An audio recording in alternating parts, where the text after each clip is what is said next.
皆様おはようございます。定刻となりましたので、ただいまから総合資源エネルギー調査会原子力小委員会第15回自主的安全性向上技術人材ワーキンググループを開催いたします。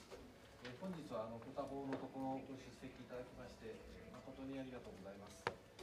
本日のワーキンググループでございますが、原子力の自主的安全性向上についてこれをテーマといたします。では最初に資料確認、それから委員の出欠状況をご報告させていただきます。事務局からお願いします。はい、ありがとうございます。おはようございます。資源エネルギー庁原子力基盤支援庁の武田でございます。どうぞよろしくお願いいたします。本ワーキンググループでは、ペーパーレス化を図るため、資料を印刷物に配布する代わりに、お手元のタブレット端末をご覧いただく形をとっております。委員の皆様におかれましては、タブレットのスタート画面に右下にありますファイルエクスプローラーをタップいただきまして、画面が開きましたら、モバイル共有ドライブを選択いただければと思います。その中で、第15回自主的安全性技術人材ワーキンググループを選択いただけると、本日の資料として、座席表、配布資料、一覧、技術次第、委員等名簿、資料1、資料2の1、資料2の2、参考資料1、2がございます。よろしくお確認ください。今朝方アップしたものですから、もしかしてご予定しない方がおられましたら、挙手いただけますと、大丈夫でしょうか。はい、それで、一般傍聴席の方々には、従前通り印刷物をお配りしておりますので、ご了承願います。続きまして、委員の出欠状況ですけれども、本日は伊藤委員がご欠席となっております。また、高橋委員が途中退席ので決まっております。また、オブザーバーとして、文部科学省原子力課長の日常様の代理として、清水様、原子力規制庁制度改正審議室、統括調整官金子様、原子力安全推進協会理事長松浦様、日本原子力研究開発機構安全研究センター副センター長の与本様、日本原子力産業協会理事長高橋様、東電ホールディングス原子力立地対策本部長姉川様、電気事業連合会原子力部長小野様、電力中央研究所原子力リスク研究センター所長代理横尾様にご出席いただいております。次に本日のプレゼンターですが、資料2の説明に関連して元 NEI 上級副社長兼最高経営原子力責任者ピエール・ランジェル様にご出席いただいております。本日は英語の同一訳をお願いしております。お手元のプロのレシーバーに白のイヤホンを差し込んでいただきまして、レシーバーの左上のダイヤルを回して日本語を聞きたい方はチャンネル1、日本語はチャンネル1をセットいただければと思います。音量は右上のダイヤルで調整できます。不具合等が生じた場合は、事務局職員にお声掛けいただければと思います。以上です。どうもありがとうございました。それでは早速本題に入りたいと思います。今回のワーキンググループの議題は先ほどありましたように原子力の自主的安全性向上についてです。本日は前回事務局からご説明がありました継続的な原子力の安全性向上のための自律的システムを確立するために必要な要素として原子力産業界に求められる機能についてこちらを議論したいと考えてございます。ではまず資料の1につきまして事務局から説明をお願いいたします。はい、ありがとうございます。資料1をお開きいただければと思います。ピエール・ランジェラ先生様からのプレゼンテーションの前にあたって問題意識をご説明させていただきたいと思います。1枚お読みいただいて原子力産業をめぐる環境の変化はもう言うまでもありませんが、事故前と事故後で大きく変わっていると思います。真ん中のところ、安全防災対策のところでは、いわゆる安全神話に陥ってしまっていたというご批判から、今後、避難等社会に甚大な被害が生じさせるリスクは原子力にはあるという認識のもと、社会で対話していく必要があると考えています。また避難計画なんかも8から 10km の範囲から30キロに拡大して、主に立地市町村と対話してきた世界からですね、広く社会、多様なステークホルダーの方々とますますこれまで以上に対話をする必要があるという環境に変化すると考えています。その左側で事業環境という目でいうと、総括原価の規制されていた世界が完全にこれから自由化されていって、原発依存の低減が進むと、競争が進むという環境変化が大きかったかと思います。世界の原子力動向は、世界各国で新規原発が建設が進んでいたような状況から、事故後は各国見直しが進むとともに、他方でパリ協定が締結され、中国、ロシアなんかでも新建設が続いているというような、より複雑な状況になっているかと考えています。でその矢印の一番下ですけれども、こうした中で原子力を安定的に利用するためには、自由化された電力市場の下でも、安全対策、避難計画の継続的強化が必要だし、ステークホルダーが拡大して、社会全体の理解が不可欠だということかと思っています。でこういった社会環境の中で次のページですけれども、前回の議論で提出させていただいたのは、例えば事業者、例えば規制機関、例えば我々のような原子力政策の担当官庁がそれぞれ安全のために努力することは当然のことながら、それぞれが有機的に連携をして全体としてシステムとして安全性を向上するべく努力していくという形になっていく必要があるということを前回ご議論させていただきました。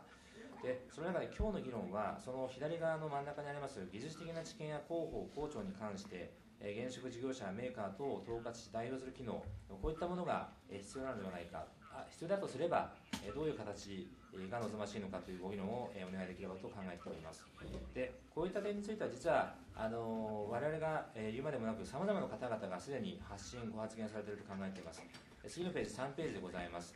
これは平成28年度の第24回の原子力規制委員会でペタ委員長代理からのご発言があった点ですけれども、技術的河川部で技術的定評をきちんと備えた事業者意見を代表できる機関があることが規制当局との関係を良くする上でも有益であろうと思いますと。一番下河川ですけれども、電磁連は利益を代表する団体であると同時に技術的な調整に関しても踏み込むところを持っていただきたくてというようなご発言をすでにいただいているかと思っています。で次のページ4ページ目でございますけれども、これもう去年の年末12月ですが、原子力委員会の方からですね、理解の進化、根拠に基づく情報体系の整備ということで、河川ですけれども、米国では NEI や NRC、英国では NI をはじめとした原子力関係機関が、一般向けを中心に根拠に基づく情報の作成、提供を積極的に行っている。一番最後の河川ですけれども、自らの立志、適切に根拠に基づく情報の作成を提供を原子力事業者も行っていくべきじゃないかというようなことが原子力委員会からもご提言いただいています。で5ページ目、これは我々経済産業省の委員会でございますけれども、電力自由化の文脈においても河川のところにありますとおり、今後電力自由化が進んでさらなる競争促進により経済効率性の向上が図られることになると。で下の河川ですが、事業者がお互いに安全性を向上を図るため連携して技術的課題に対する対応に当たることや緊急時の対応を支援し合うことが期待されていると。で原子力事業者をはじめメーカーや規制機関との間で共有されることはもちろん自治体や国民との考え、理解を深めていくことが大切である、こういったことを自由化の文脈でも委員からご提言いただいています。で次のページ6ページ目、7ページ目ですけれども、この我々自主的安全性向上技術人材ワーキンググループにおいてもさまざまな先生から類似のご指摘をいただいていると思います。岡本先生、高橋先生、谷口先生、山本先生におかれては技術的課題への対応について重ねてご言及があったと考えています。また7ページ目に行きますと社会との対話については秋葉先生や伊藤先生、関村先生から重ねてご発言がありました。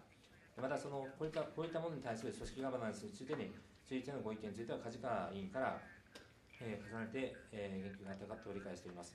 こういったさまざまな角度からさまざまなお立場からご発信いただいているわけですが、これを先日めて見ると3つの論点になるんじゃないかと考えています。これは8ページ目でございます。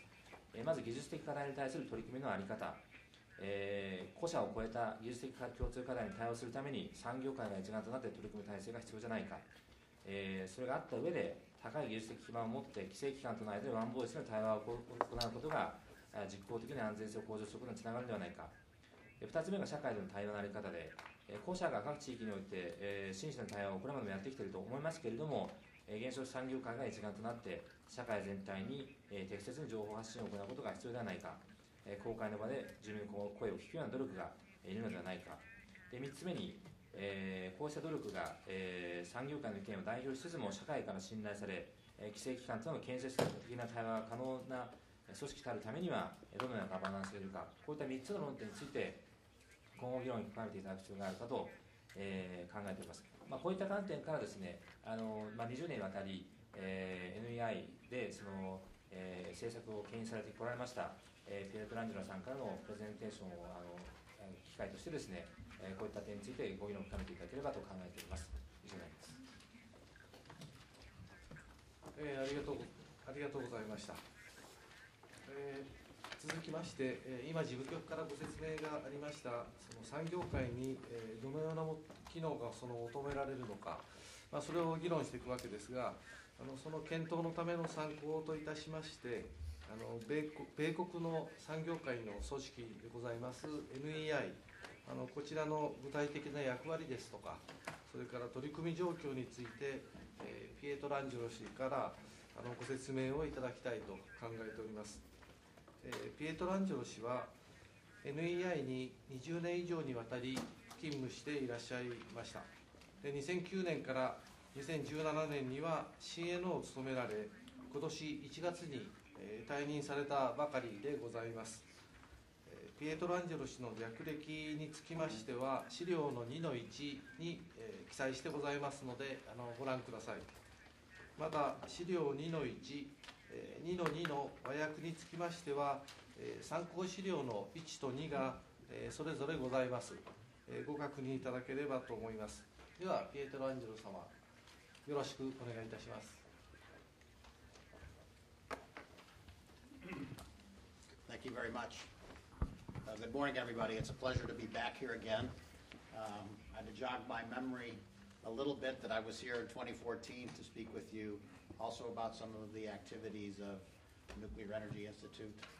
As Mr. Takahashi said, I retired in January. I have a lot of love for that organization, having kind of grown up with it over the years since 1989. So I hope today I'll be able to convey some of the things that we thought about as we interacted with the regulator, did public policy, interacted with the public and the Congress in the United States, and some of the lessons learned we've had, successes and failures, quite frankly, of what works and what doesn't work in the U.S. And hopefully some of that will convey to the Japanese situation here. Next slide, please. This is an overview of the presentation. I'll talk about what is NEI, who is NEI, a little bit of a snapshot of U.S. industry performance over the last couple of decades. And then I'll take three different regulatory issues that we dealt with in the United States: shutdown risk, the NRC's reactor oversight process, and the response to the Fukushima event, and how NEI's leadership role in those activities helped to resolve some of those issues. Then I'll spend some time on nuclear industry advocacy. This is about communications and public relations to achieve a desired outcome. You'll hear that we're kind of changing our strategy to, it's always good to have high favorability of nuclear energy with the general public, but we think we're changing now to say we want a specific outcome, not just to have the kind of the background of public acceptance. For example, to get a bill passed or to get some legislation or some new policy enacted, that's the real goal of the advocacy. So it's much more targeted now than it used to be in the past. And we do that through our Nuclear Matters Coalition. Finally, I'll talk about governance and credibility, how we were set up to run with our membership, and how we think we've gained credibility through our actions. And finally, some keys to earning trust. I encourage you, if you have a question while I'm going through the slides, don't hesitate to ask, or else we can have a nice discussion at the end. But I prefer not to speak for 40 minutes straight and without a little break. So if you have a question, please ask, okay? Thank you. Next slide, who is NEI? We've been the industry's policy organization in Washington that advocates for the beneficial uses of nuclear energy, nuclear technology since 1994. There were several industry associations in Washington before the Nuclear Energy Institute was formed. I started with the Nuclear Management and Resources Council, which was NUMARC. That started in 1987. There was the U.S. Council for Energy Awareness that focused on public relations and communications. There was the American Nuclear Energy Council that focused on government affairs, lobbying at the federal level. And NUMARC, the organization that I work for, we focused on technical regulatory issues. The industry brought all those trade associations together under NEI for two principal reasons. One was obviously an economy of resources when you have everything under one management structure. But two, I think there was a recognition that it was very difficult to resolve any issues if you didn't have the government affairs piece, the communications piece, as well as the technical regulatory piece together to help resolve the issues. Each issue has some percentage of content of technical or policy or legal or regulatory, so you really need a combined approach to help resolve the issues, and I'll give you some examples of that.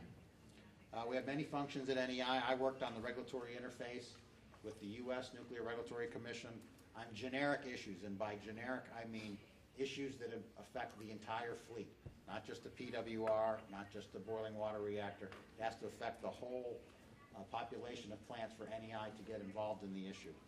Our Government Affairs Division is really our lobbyists with the Congress and the administration and the federal government. Our Public Affairs Division really is in charge of the advocacy, the communications, and public relations. And we also had a policy group whose principal stakeholder was Wall Street, the financial community, as well as some of the think tanks and other organizations within D.C. We have a very broad membership at NEI that includes the operating companies for nuclear power plants, all the supply chain suppliers, as well as international membership. We're about 100 permanent staff in Washington, D.C. There's no other office of NEI. It's only one office in Washington. And we do get loaned employees from our membership when the situation calls for it. We've had several loaned employees in my division who had a particular specialty that helped with an issue, or just had a general licensing background that could help with the NRC. And we would ask our members to give us a loan employee for generally 2 to 3 years, and that worked out very well for us over the years. In fact, several of the employees that were loaned became permanent NEI employees after their term of service, so it was a good situation. Our budget is approximately $50 million per year. That is mainly supported by the dues of the membership. We bring in a little bit of income with our workshops and publications, but the vast majority is through our membership dues, and the operating companies represent about 90% of that $50 million. So it's where what we say the bread is buttered for us at NEI is the operating company. Moving to the next slide. Industry performance. This is a snapshot from 1980 through 2015 of the capacity factors of the U.S. fleet across the board. You can see back in the 80s our average capacity factor hovered in the mid 50% range, 55%. And now since 2000 we've been maintaining about a 90% capacity factor. That is absolutely amazing when you think about all the things it takes to run a nuclear power plant, and to be able to sustain that reliability and productivity has been terrific for us. So we've been pretty stable for the last 15, 16 years or so, and we think it'll stay that way. Next slide, please. Also, this goes hand in hand with the other slide. The NRC charts significant events per year on average. And you can see back in 1988, that .77 was for 100 odd units. That meant we had 77 significant events in the nuclear industry. That's more than one a week, okay? Then go ahead now to 2014, 15, or really again since about 2000, and that's about maybe one now per year in the industry. So there's been a tremendous improvement in managing the operations of the facility so we don't have these events that are troublesome from an operability, sustainability, and reliability standpoint. So our performance has been very, very good. So why is that? Next slide. Obviously, INPO was formed, the Institute of Nuclear Power Operations, formed after the 3 Mile Island accident in 1979, had a tremendous impact on the industry. And I think just to the bottom line with INPO, it was evident after TMI that just having the design excellence was not enough. We needed operational safety focus, operational excellence. Everybody thought the design was good enough and that we couldn't possibly have an accident, and obviously that was disproved through the TMI accident. INPO focused on operations, and I think is primarily responsible for our self-regulation as an industry. It's been very, very important. NEI brought a focus on the technical regulatory issues. We had a lot of trouble dealing with the regulator, particularly in the 1980s after TMI. There was a slew of new generic letters, bulletins, new regulations, new regulatory guidance, and it was impossible for the operating fleet to keep up with that much coming from the regulator all at once. So I think that was the primary reason that Newmark was formed first, and then that was merged into NEI, but to provide a permanent staff in Washington to deal with the regulator on these generic issues, such that you didn't have to resolve these issues 100 times, one for each unit. So it made a lot of sense to form that. And obviously, the staff at the plants, and that's probably the most important thing. We've been very fortunate as an industry to have a very stable workforce. A lot of the same people that started up these plants in the 60s and 70s and 80s stayed on through operation. So they had very good knowledge of the plant, of the technical piece, how to work together. They knew everyone. And obviously, as they matured, it led to some of the improvements that we see in the performance. So those are really, I think, the three key factors that is responsible for the good industry performance we've seen. Okay, turning to slide 7. Now I'll start the examples of where NEI leadership was important in resolving some of these issues. Shutdown risk. So I talked a little bit about the number of events we were having as an industry back in the 80s. And in particular, events during outages was a primary cause of extended outages. And we had some very significant events, safety significant or risk significant events during outages. And one was a loss of decay heat removal that happened at Diablo Canyon plant in 1988 that led to a higher regulatory focus on mid-loop operations. And then there was the only station blackout we've ever had in the United States happened in 1990 at Plant Vogel during an outage when a truck was in the switch yard. It backed into a transformer that knocked out off-site power. One of the emergency diesel generators was down for maintenance during the outage, and the second diesel generator failed to start. Station blackout. And it took 37 minutes to restore that diesel generator and get power back to the plant. That was during mid-loop operation. So you took one very risk-significant situation and put it in the worst possible scenario it could be in. Fortunately, the second diesel was restarted in 37 minutes. But that was, again, another example of how safety significant even outages can be during plant operations.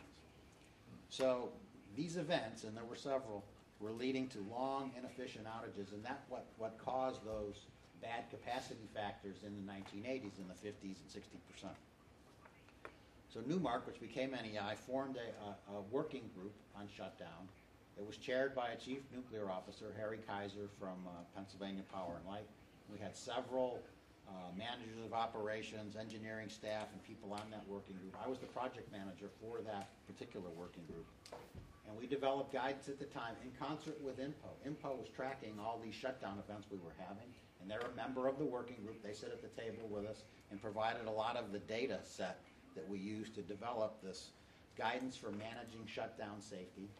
And we determined there were 5 key safety functions, and we wrote guidelines around those. And we passed an industry initiative, which is I'll talk about the 80% rule later, but this is kind of our silver bullet as an industry. If 80% of the chief nuclear officers agree to take a certain position, it becomes binding on 100%, commitment on every member to do so. So we had a vote on these shutdown guidelines, and we put it to the initiative, and it passed, meaning everyone had 1 year to implement the guidelines for managing shutdown safety. And that was their commitment. We also, in concert with that, the NRC was obviously concerned as well, but really we took our action. There were safety issues, yes, but it was more about the capacity factors and reliability of the stations. You can't have that many events during shutdown and expect to perform an efficient outage. So there was a real business reason as well as a safety reason to manage shutdown safely and more efficiently. We developed comments. The NRC went through 2 proposed rulemakings on shutdown risk. We developed comments using the working group and the industry at large. But at the same time the NRC was developing the rule, our initiative was being implemented in the field. And we started collecting data on the number of shutdown events and the significance of those shutdown events, as well as outage duration. And as a result of the initiative, we saw a significant reduction in the number of events during outages, and none of them were safety significant. We had defense in depth for those key safety functions through the implementation of our guidance, and that really did the trick in terms of making outages run more safely. And the NRC ultimately abandoned or terminated their rulemaking. So this was a success on our part. We did not think having the regulator, while you bring a lot of people on site during an outage to do all the maintenance-related activities, was not the best time to have the regulator trying to inspect things when you're trying to do all this maintenance and things at the plant. So it was important for us to make sure that they knew we had our hands around the problem, that we were managing this safely and efficiently, and it was a good outcome for us.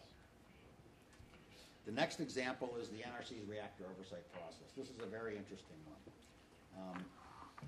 For many years, our industry complained and complained and complained about the systematic assessment of licensee performance, or SALP.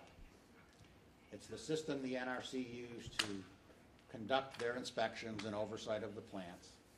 And if you got in trouble, the NRC had a watch list. Some of you will remember the NRC watch list. If you were a plant and got on the watch list, you probably weren't operating, and you probably weren't going to operate for a couple of years, and it was probably going to cost you about $300 million to get off the watch list. All right, so it was a very significant to be on the NRC's watch list. The problem with the SALP, and the NRC described in their own documents, described the SALP as a tool to allocate resources for inspection. And we saw the SALP scores. You could get anywhere from a 1 to a 5, okay? 1 being very good, 5 being very bad. And we looked at the number of inspection hours per the grade, and it was a completely random correlation. There was no correlation between being a 1 and getting less inspection, or being a 3 and getting more inspection. You saw 3s with less than some of the 1s, okay? So it didn't work very well for the NRC's own purpose, which was to allocate inspection resources. So that was a big problem. The other problem is that the SALP problem became so enormous and so subjective that it was difficult to tell. Each plant would get a review by the commission, and they'd get a stack of papers, and it was just very difficult to go through that in a structured way. So this is also a time when, as a result of the efforts of NEI, we got congressional interest in the NRC. And in the Congress, through the Senate Environment and Public Works Committee, there's a subcommittee on nuclear safety oversight, and they started having hearings on the NRC. And so we gave them this data on the lack of correlation between the SALP grade and the inspection hours, okay, and the subjectivity of the process. And so they started having hearings, and quite frankly, the NRC needed to hear that from the Congress, from their oversight. It wasn't just us complaining now, it was also Congress saying, we don't understand this either, how this works. And actually there were some I won't call the Union of Concerned Scientists Act anti-nuclear. Even the UCS was complaining that they didn't understand the SALP process. So there was a real drive to change this process. And then the light bulb finally went off for the industry, I think, in that instead of just complaining about the SALP and wishing for something better, we rolled up our sleeves and developed our own process as a starting point for discussion with the regulator. And that was the reactor oversight process. And that was a combination of performance indicators and inspection results that were graded depending on their significance using risk tools, okay? And you would combine those into columns of performance, and if you were green, okay, it's still a current system today, there was a baseline level of inspection hours that every plant would get. As you move further down in performance, you'd get more inspection hours per that column. So you put yourself in the regulatory oversight column based on your performance. And all that data had to be public. The industry had to submit that data to the NRC every quarter. Let me tell you, that was not an easy decision for the industry to make back in the mid-90s. There was a lot of fear that some of the anti-nuclear groups would take that data of the 100-odd plants and rank the safest plant to the least safest plant based on this performance. They didn't do that, okay? But it was so important for us to get that data out on the table, to be transparent about the performance of the plants, that finally we got through. And the reactor oversight process was implemented in April of 2000, and it's been going since. We put together the conceptual framework, the guidance for the performance indicators of reporting together with IMPO. I think there's 16 different performance indicators that the NRC tracks. There's an NEI document, 9904, that has all the definitions used to support the data. That has become a little cottage industry in and of itself, is reporting this data every quarter. Reporting data is not without burden. It has a burden, okay, and it's very important, obviously, to the NRC's oversight. Also, the significance determination process. The only thing risk-informed about the reactor oversight process is you take the outcome of the inspections and put it through this significance determination process. All of the regulation is still very, very deterministic, okay, not based on risk. Okay, so this significance determination process was the tool to inject risk insights into the disposition of these inspections, some being very minor, insignificant, and the important thing, when there was an inspection finding, the licensee had to put that finding into their corrective action program, which automatically meant they had to do some cause analysis associated with it and correct that deficiency. And if the NRC gave credit for that, there would be what we call a non-cited violation. No more violations that you had to go to the region to explain and do all that. So it was very, very successful. Since the outset of the reactor oversight process, we had a task force comprised of a lot of licensing engineers and others that meets monthly with the NRC on questions about the reporting guidance, questions about how the significance determination process is working. Okay? Those monthly meetings continue to this day, 17 years later. Okay? So it's an ongoing maintenance of that process. And the reporting guidance has probably been revised 5 times since 2000.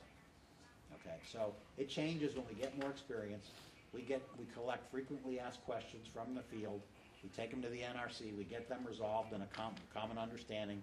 And then when there's enough of those, the guidance is revised that incorporates all those frequently asked question solutions into the guidance. Okay. So this was a great example of how the industry finally learned, don't just complain, roll up your sleeves, think about it, put a constructive alternative on the table for discussion. Because quite frankly, we didn't trust the NRC to get it right.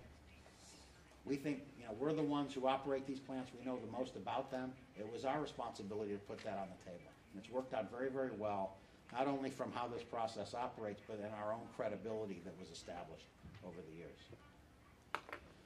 The third example I want to use is the response to the Fukushima event. Obviously, everybody in this room is very, very familiar with that. I break this down into 2 time periods. The first is the initial effort after the event on March 11th of 2011. The first 30 days or so, 5 to 6 weeks, intense effort on our part together with INPO, EPRI, the owners groups. I mean, we had staff 24/7 around the clock, an emergency operations section, trying to get out in front of this in the United States of the event. So that stayed intact for about 6 weeks. We really didn't have any great information more than anybody else, okay?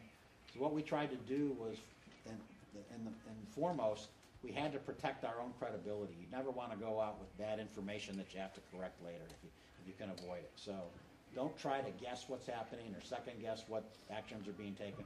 We simply just tried to provide context around how the power plants work, what some of the key functions are, what some of the actions are really targeting for the whole community. And the whole community was the media, government officials, the financial community.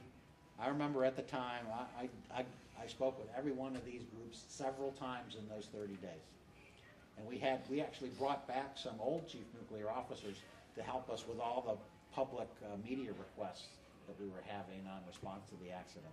And so we tried to put credible people in front of the camera, in front of government officials. We did several congressional staff briefings for both the House and the Senate and the administration. We had several calls with the financial community. I remember one call we had maybe a week or 2 into the accident with the financial community. We had 700 people on the phone listening to this, okay? Now, I think several hundred were the utilities financial people also listening, okay, while we were doing this, but it was a big event, and again, we were just trying to provide context for what was going on and what was happening. So that was the initial response, was to try to be a credible source of information, try to put some context around this. The other thing I'll mention, our website, which we'll show you later, normally got about, we call hits, 100,000 hits a day from people coming into the website and clicking for information. The first week after Fukushima, I think around Wednesday, we hit 7 million hits on the website. Okay, I mean, our guys were working, trying to set up enough servers and things to not crash, okay? So it was an extraordinary effort just to be able to keep up with the number of requests that were coming in. Okay, so that was the initial part. The second part, and the much longer part, was how are we as an industry going to respond to this? So we formed an executive steering group, and not just NEI, but we had NEI, INPO, and EPRI as the primary people on that group. And we also have representation from the boiling water reactor and pressurized water reactor owners groups.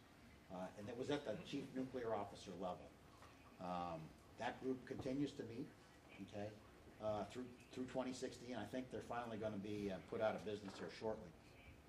But that was a subset of our overall group of CNOs that were really focused on how our industry responded to the event.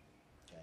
Now it was very difficult at first because I think, as you recall, the Nuclear Regulatory Commission formed a task force that kind of went behind closed doors for about 3 months to develop its report on the accident. Okay. And they didn't have any better information than anybody else either. So when we finally saw the NRC's report, it was some about what happened at the event, but it was much more about the history of its own regulatory process. You know, I think even the title of the report didn't mention Fukushima. It was about regulation in the 21st century, something like that. So it was really a look backwards, not so much a look at what happened during the accident. Now, to the NRC's credit, the management at the time recognized that they just couldn't take the recommendations from that task force and implement. They vetted those recommendations with the public, with the Hill, the congressional staff, and they received a bunch of comments from everyone, and then prioritized some of those recommendations into 3 tiers of activities, Tier 1 being the most important, and so on. So I've listed here some of the issues that came into what we call Tier 1. And we formed a task force for each of these issues that had a chief nuclear officer as the executive sponsor of that group to make sure that we had appropriate oversight and a voice back with the steering group of someone who was very familiar with what the task force was doing. Now, the centerpiece of that was the FLEX coping diversity program, which is really as you're well familiar with, mobile stations designed to address some of the key safety functions. The safer centers are the backups that we established, one in Memphis, Tennessee, one in Phoenix, Arizona, to also be able to provide within 24 hours emergency equipment to any site in the country. Okay. Obviously, the hardened and filtered vents issue was a big one for the NRC. Seismic, flooding, spent fuel pool instrumentation, these were some of the major ones in Tier 1 that we had task force efforts, and as I said, each had a CNO sponsor. Each one of those groups interacted with our NRC counterparts, okay, on how to try to resolve these issues as best we could. And then we'd have periodic interactions between our steering group and the NRC steering group for Fukushima. So there was a lot of communications. Our goal, really, at the beginning of this was to get alignment on what was the priorities coming out of Fukushima. We relied heavily on INPO's lessons learned of the event. I forget the report number, but I'm sure you can get it through Jancy. Those are what we use as kind of that's what we think happened. That's our best understanding of what we think happened at Fukushima. And then we went from there to develop corrective actions associated with those. So we got, importantly, we got alignment with the NRC. Those are the right priorities. We actually moved some of the Tier 2 recommendations into Tier 1 because it was more efficient to work them together. By the end of 2016, most of all the significant actions have been implemented now. The safer centers are established. FLEX is up and running at each plant. All the spent fuel pool instrumentation's in. The filtered vents, we never got the filtered vents. We just did hardened vents. I'm not going to go through that story. It'll take too much time here. But and seismic and flooding issues, for the most part, has been resolved. So we think it was a very successful interaction with the commission on this. And I think the main part of the success was getting alignment very quickly on what the priorities were. If you're not agreed on what the real important stuff is, it's very hard to make progress going forward. Next slide. So if we look at the three issues, what were the keys to success? The NRC knew that we spoke for the industry. There really isn't anyone besides NEI who can speak for the industry. INPO does not speak for the industry because INPO is independent. Okay, NEI is not independent. We work for the industry. Okay, so it's very important that we don't mix those two functions up. Okay, and the companies, obviously the membership, helps us to formulate our positions on the different issues. We develop talking points when we're interacting with the commissioners, whether a company's into the NRC in Maryland on a visit. Here's the talking points we're trying to use on the issue, or if a commissioner or important senior management is visiting a site, we'll make sure that the people have what the industry position is on the issue and why. That's the most important part, and to use people who are actually implementing. I didn't use security as an example, but when a commissioner visits a site, we don't want the CNO to walk the commissioner around the site to talk about security. We want the security supervisor to walk the commissioner around because they live it every day. And that kind of credibility, they can see who's doing what there and why, and they can tell from the person if it's being done correctly or not. So the professionalism of the staff comes out as well. And the CNO obviously supports that, but having the person who's actually implementing or overseeing the implementation is very, very important. So really the key to NEI is we have the power to bring people together, okay? And that's how we show leadership. If we think there's an issue that everybody needs to address, we can do it through our Nuclear Strategic Issues Advisory Committee that has every chief nuclear officer of every operating company on there, as well as the reactor vendors, EPRI and INPO. Their leadership, their engagement, we could not do what we do without that support. The other part of that is most of the budget for NEI from the membership dues come out of the CNO's budget at his company. So he's the one most responsible for what they give to NEI and accountability for that member contribution. We want to make sure that our lanes, our roles are well established and defined. Sometimes we cross over between an operational issue and a technical regulatory issue with INPO. Sometimes with EPRI's getting in too close to the regulatory piece where they shouldn't. So we have lots of meetings with EPRI and INPO to make sure that we're staying in our respective lanes and doing our jobs and interfacing correctly. I've got to tell you, over the last several years, that worked beautifully. I remember times in the past when it wasn't so good, but the last several years, and I think the Fukushima response really helped drive that as well. We try to be proactive, and the proactive means you don't do something to avoid the regulation. That's not the reason we be proactive. We be proactive because, just like the shutdown events that I talked about before, there's a problem in the industry that's causing our plants trouble that we need to get our hands around to improve the reliability of the stations. And safety is kind of another outcome of that. But it's sometimes not driven by safety at all. It's driven by we need to do this better because whether it's groundwater protection, we had some tritium leaks back in the 2000s that we had to get our hands around. Once we get out in front of that and take the action, the regulator likes to see us do that. That's part of how we establish credibility. The other thing that's important is you have to make sure that you're on the same page with what is the problem. And it can't just be, you nod your heads when somebody talks about it.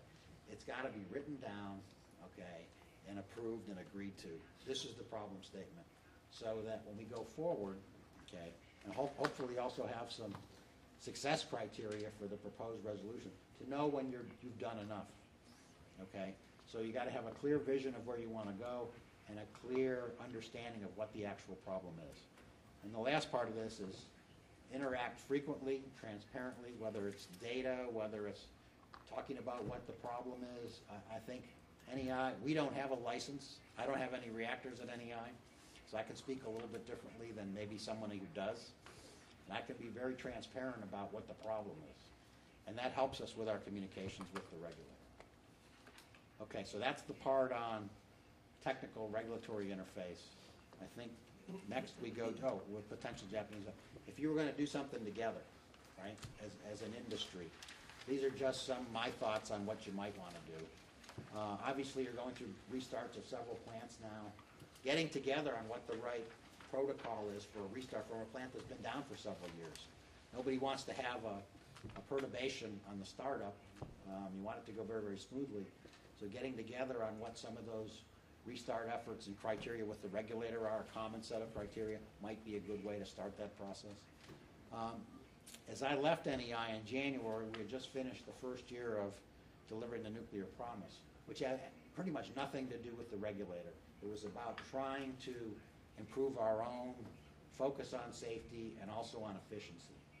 And that's code for cost reduction. We had layered too many things on ourselves from a procedure standpoint, year after year after year after year. And it took a group of chief nuclear officers, again, to get together and say, we got to stop this. You know, all we're doing is filling out paper now, and we're not in the field supervising our people. We're diluting the focus on safety. So we need to do this better. So that's an area where I think there's been potential here later, maybe not now so much until the plants are restarted, but it's an important one in the U.S. I won't talk much about PRA applications. I know Dr. Apostolakis runs your risk center here, and that's an area where in the U.S. we've had great success in working together on PRA applications. Security has been a big one for us, especially after 9/11. There was a lot of pressure on the industry to improve security at our plants, and that kind of, now in the world of terrorism and cybersecurity and everything else, that pressure has not gone away. So trying to do things in an efficient, effective manner there and still meet the regulatory requirements is very, very important. Groundwater protection I mentioned earlier. That one, you know, I know there's been trouble with the release of the water at Fukushima. There's a lot of misunderstanding about groundwater protection with the public.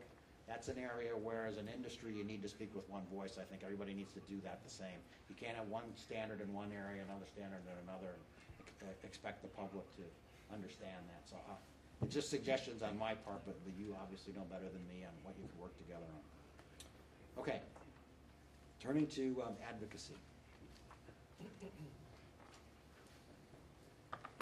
This is not an easy area. First of all, before there was NEI, we did have a U.S. Council for Energy Awareness. You can have as many organizations as you want or one. But when you talk about the individual company, there's not one, maybe with the exception of South Texas Project and maybe Wolf Creek, that is just nuclear. Every utility has other generating assets, whether it's coal or wind or solar or gas. There's a lot of other generation sources. So it's very difficult for that utility just to talk about one of those sources. They're generally talking about broader issues than that. And when there is an issue, usually you don't talk much about nuclear until you have a specific issue at your plant, and then you're communicating more about the nuclear plant. But I think the more important piece of this is when we say the nuclear industry, who is that? So given that the operating companies have diverse generation, so you would say, let's say, Exelon's probably our biggest nuclear company, but they still have wind and gas and even some coal plants. So they're not a pure nuclear company. So are they the nuclear industry? They're a part of it, but they're not it. NEI is it. We finally said, no, we're the industry. We speak for the industry. We have to be accountable to that. And if we don't do it, who the heck else is going to do it, right? So we thought it was very important that we recognize that as we're the pure nuclear play here. No one else can be that because they have other interests, okay? The other point about advocacy, for many, many years, you know, we still do it. We have an outside contractor do a public opinion survey of the favorability of nuclear energy close to the plant, broadly in the state, you know, around the country. And our numbers have been, you know, up and down a little bit over the years, but the favorability is probably 65%. Okay, that's good. But what do you do with that? What does that drive? What outcome do you get for that?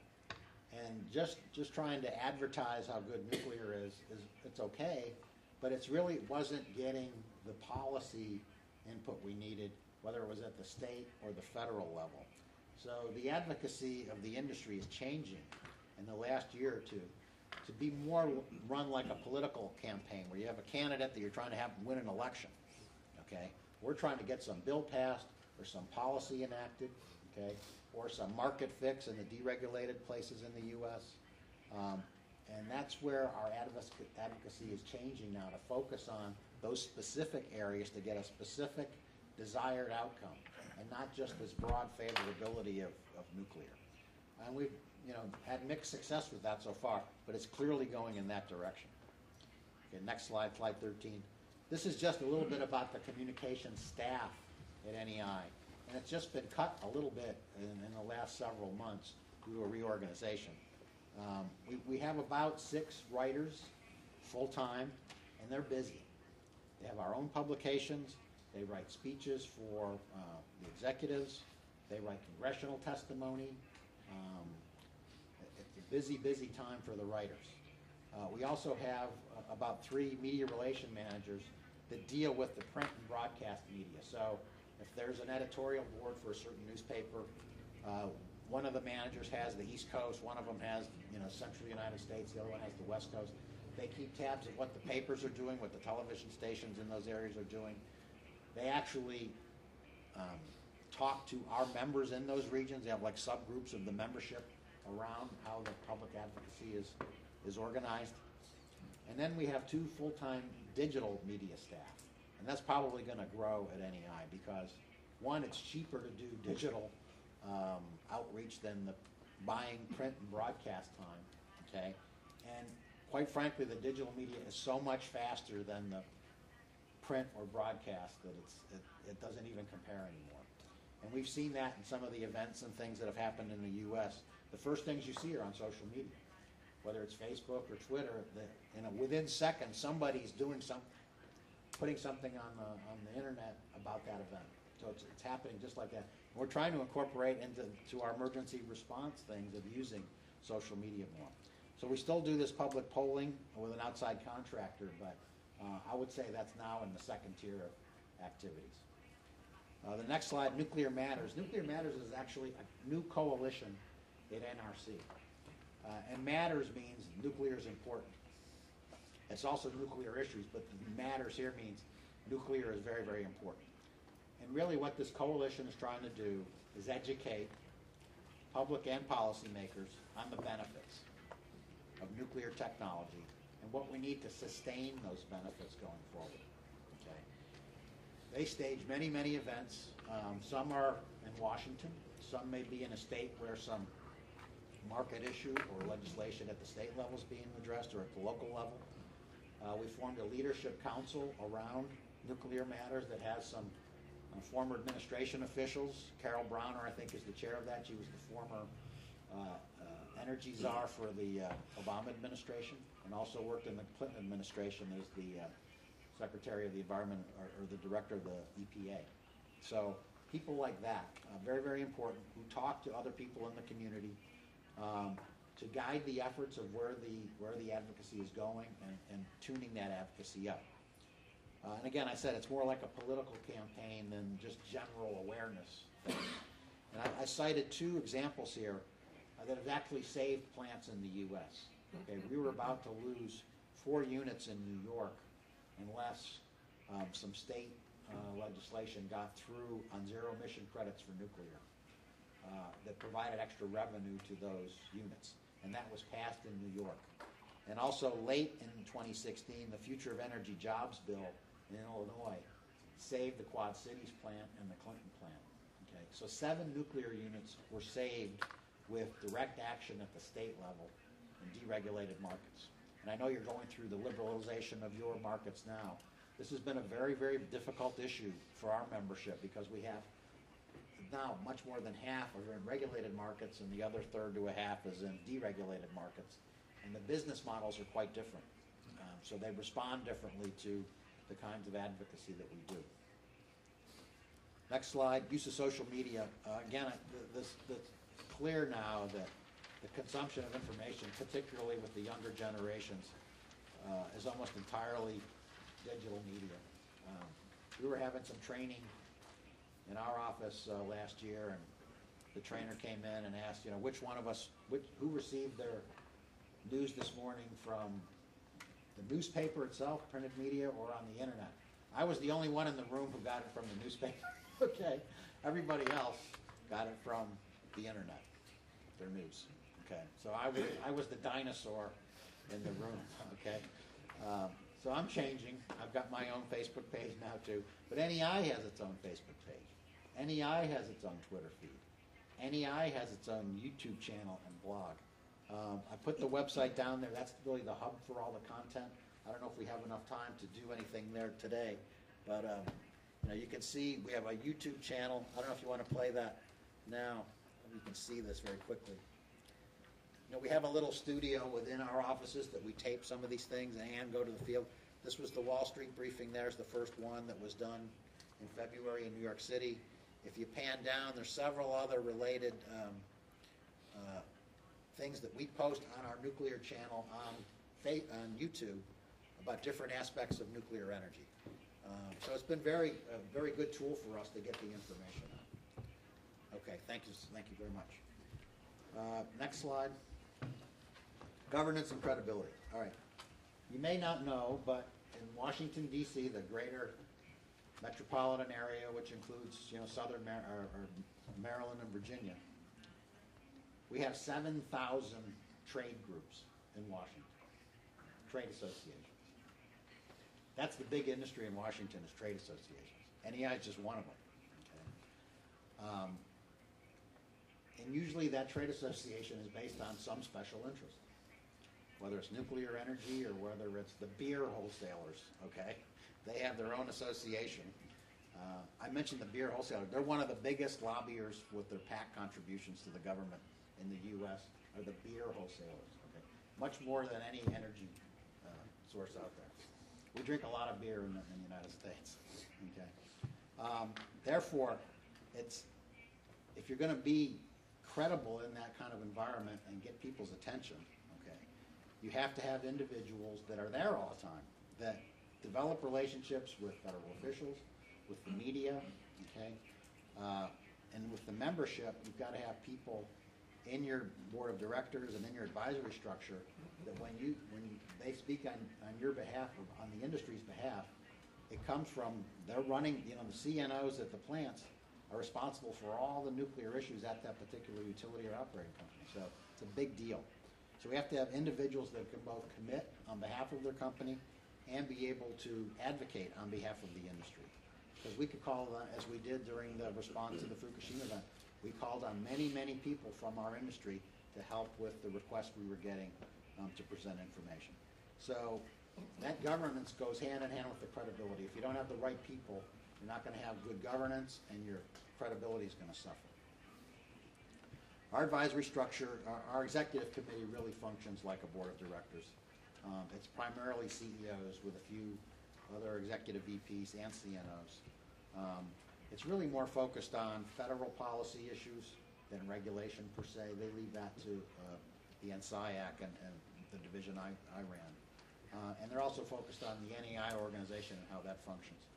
We have many standing advisory committees. The most important one is the NSIAC, who are all the chief nuclear officers. They have the most influence over our activities and the decisions we make. But we also have an advisory committee for government affairs, one for communications, okay, and one for policy and international affairs. The industry initiative that I talked about before, the CNOs vote on behalf of their companies. Each company gets one vote. The suppliers do not participate in those votes. This is committing resources on behalf of your company to a specific action, okay? And if 80% of the members, the CNOs, approve, it becomes binding on 100%. And we don't do that very often. We call that our silver bullet. That means that there's a recognized problem, that resources are going to have to be spent by each company, and you need the commitment of the top nuclear official to make that commitment, okay? We also use the CNOs with the regulator as executive sponsors on key issues. They do commission briefings. They do interface meetings with the NRC. Again, that brings credibility to the table, and it gives us, I'll call it, adult supervision over the task force that's working on the issue. And it also gives us a spokesperson when we have all the CNOs together who's very familiar with that task force efforts. Okay, so it really, really helps. Organizational issues, I know you have the FEPC here, but that's more like our Edison Electric Institute, which is all the investor-owned utilities, all the generation sources. It's not just nuclear. So you can get lost in, there's so many other issues associated with electricity that it's hard for the nuclear issues to raise, get the priority they need sometimes if it's together with all the other issues that the electricity generation industry has. So a single nuclear focus has been important to us in the U.S., and that's what NEI does. Permanent staff, you need that to establish longer-term relations and credibility with the regulators, with politicians, and with media people. And that really helps with the trust and credibility part because they know you. I've gone toe-to-toe with many NRC people over the years, and we disagreed on certain things. But there was always respect gained in the process by, they knew we were about, my old boss used to say, we have the same goals as the NRC, safety and reliability, but we have different roles than the NRC. What we do is different than what they do. But if you can stay focused on the outcomes and the goals, it really helps. To get their trust, I talked about being proactive. This is slide 19. Doing the right thing before the regulator has to deal with the problem. Groundwater protection was a good example of that. I also got an example, actions speak louder than words. There's a particular company in the U.S., Entergy, that's been in trouble with the regulator on a couple different plants. They're the second largest fleet in the U.S. At one of their plants, they were getting ready to start up, and the new CNO there did not like what he was seeing with regard to how they were operating the plant. Okay, and he decided to do a stop work order, shut the plant, stop the startup, and take 3 months to get their procedures and accountability to where it needed to be. And by doing that, they tripped one of the performance indicators for the reactor oversight process. They provided a white finding. And they did that intentionally. And when the regulator saw that, it was like, wow, they're doing that even though it's going to give them more regulatory scrutiny. They're doing it because it was the right thing to do.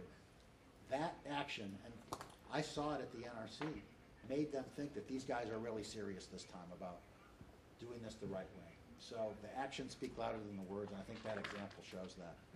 Transparency, sharing the data, making it public.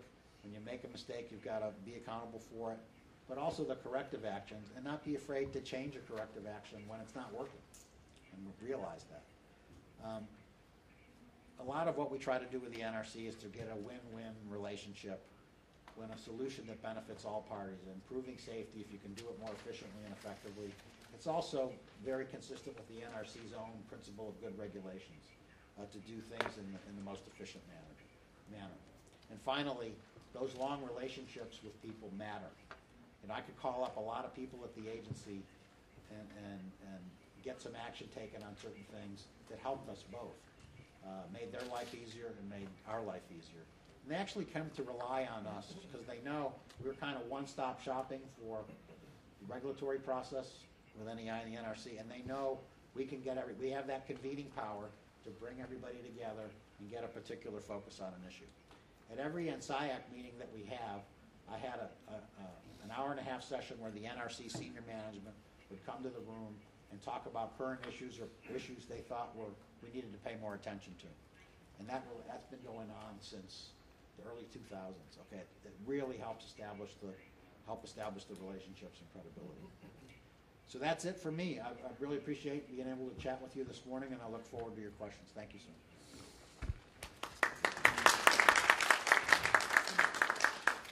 ピエトランジェルさん、どうもありがとうございました。それでは、これから、自由討議に入りたいと思います。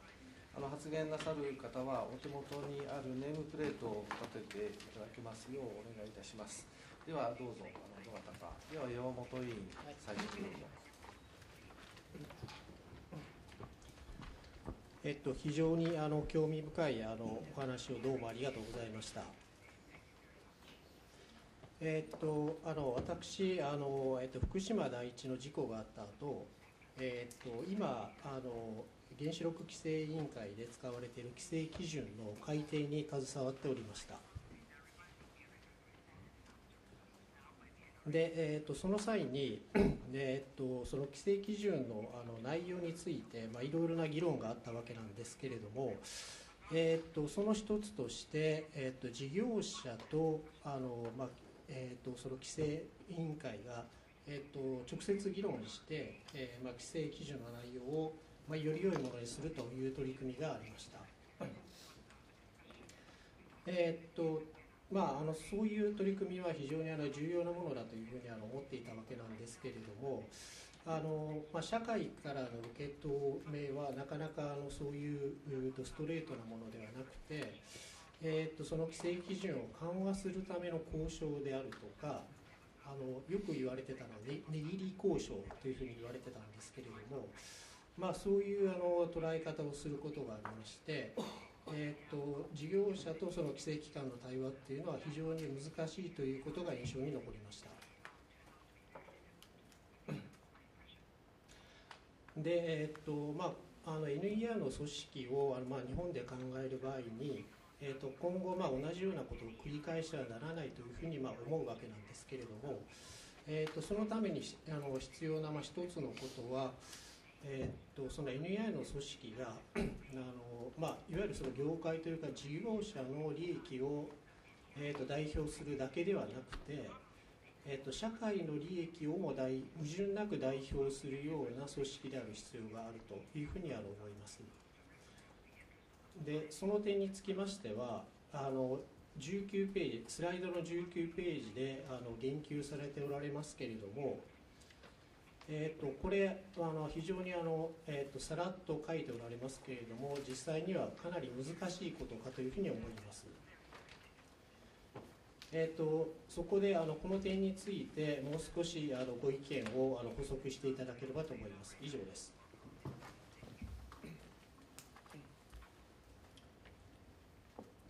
Thank you for the question. The credibility of the organization, it's not established overnight. It takes time.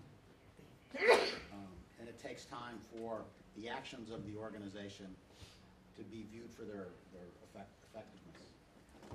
So I understand why it was problematic in the early days after the event to get together like that.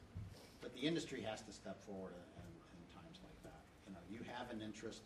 It is a societal interest. As a country, you have electricity needs that have to be met, where people die, okay, without electricity. We know that, okay? And nuclear is a big part of the generation source in Japan. It's part of the economic foundation of Japan. So the operation of these plants is a societal benefit. And the industry can speak to it that way. There's no reason why it can't, okay? It's also in their interest. No one wants to have happen what happened at Fukushima or any of the events we had in the U.S., whether it was TMI or Davis-Besse or whatever. It's in the industry's interest to operate well, okay, safely and reliably. And the part that's being added now is cost-effective because, and you're going to have this problem here, in a deregulated market, if you're not selling your electricity, there is no income. Okay, and it's a business. And I've said before, nuclear energy is not a religious experience; it's a business. But it's also very, very important to the country. So the industry has to step up and take that responsibility, and not be bashful about talking about the benefits of the technology, what they're doing to make it safer, okay, what they're doing to make things right, and when they speak with one voice and not just one company, I think that has got to give some benefit to the regulator as well, because everybody's going to do it together, and you get the input from the other groups as well. So it's worked for us, but it didn't happen overnight. It takes time. So I hope that answers your question. よろしいですか。では続いて高橋委員お願いいたします。大変興味深い話ありがとうございました。お話を聞いて非常に NEI の取り組みが、サクセスストーリーとしてですね、うまくウィンウィンの関係ということで機能しているということに非常に感銘を受けました。ただ今のご回答の中にもありましたように、そういった成功がですね一朝一夕になされたわけではなくて、この長い期間の中でいろんなご苦労の中で、この成功にたどり着いているんだと思います。でそういった中で、スライドの10ページに、成功の鍵ということでどういう点が大事だったかという点がまとめられてはいるんですけども、現状のその成功に至る過程の中で一番難しかったこと、非常に苦労をされた点ですね、その点に関して、教えていただければ非常に助かります。以上です。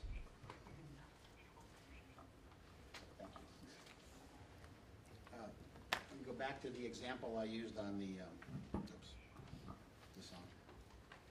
reactor oversight process.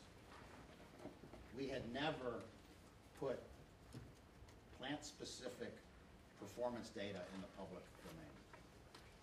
There was a huge fear in the industry that if you do that, they're going to rank the plants from 100 to 1, safe, least safe, okay? Because you're putting all this data out there. And some cherry picking of the data was done, but over time, people see that you're willing to share, results speak for themselves. You can put all the spin you want in public relations or communications, but when you're putting your actual data on the table for everybody to see on a consistent basis, and how you're regulated is dependent on how you do in that data. That's a powerful message. It's a very powerful message. But to do that, we had to twist arms, quite frankly, to get some companies to put their data on the table. They didn't want to do it. Some of our biggest members did not want to do it, okay? That's the best example I can think of. There's others, I would say, in the security area where we ratcheted ourselves, and we tend to blame the regulator for that. And again, that's not productive to do that. But when a plant tries to when they try to outdo each other, that's not a good situation either. You'd rather get a way that's acceptable to everyone to do it and then implement it within some variation, okay? But when one plant goes, and this is what I was saying on I don't know if this is the case on your restart efforts, but if one plant turns in 10,000 pages of basis for restart and what they did, and another plant turns in 1,000 pages, does that mean other plant's 10 times better? No. But the diversity of the action and response raises questions. So you don't want to let consistency be a chain around your neck, but I think it helps the regulator when there's an agreed to structure and level of detail for addressing those issues, and that they start to see that same level of detail. And if it's deficient, then the regulator should go after that licensee. But if there's an agreed on way to do it, and that licensee's not following it, then it's on that licensee. I don't get in between a licensee and the regulator when it's a plant-specific issue, unless it had to do with some interpretation of our guidance, okay, that we think was wrong by the regulator. We call that our third rail. We don't get between the licensee and the regulator at NEI. That's their business. But for generic issues, we weigh in.